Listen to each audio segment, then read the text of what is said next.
কিবা মোক গ্ৰুপৰ হেড কৰিছিলে সিহঁতে আৰু কিবা পেপাৰটো দিছিলে আৰু ডাইৰেক্ট গ্ৰুপটো ডিলিট কৰি দিয়ে সিহঁতে মোৰ পেপাৰটো দি পিনি গ্ৰুপটো কি গ্ৰুপ আছিলে গ্ৰুপটোৰ নামটো কি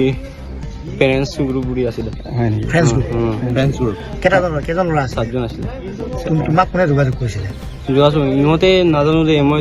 কিবা লগৰ কেইটাৰো নাজানো এনেই মোক হেড কৰিছিলে নম্বৰটো ক'ত পাৰে মই নাজানো পইচা নুখুজিলে মোৰ পৰা তাৰপৰা পৰীক্ষা কেন্দ্ৰত কি হৈছিলে পৰীক্ষা কেন্দ্ৰত মই লিখি আছিলোঁ এই কিবা নকল কৰি কিবা প্ৰিন্সিপালে দেখি জেৰাৰ পৰা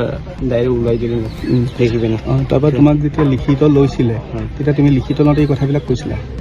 কৈছিলোঁ কি বুলি কৈছিলা তুমি ছাৰ কিবা গ্ৰুপত দিছিলে এনেকুৱা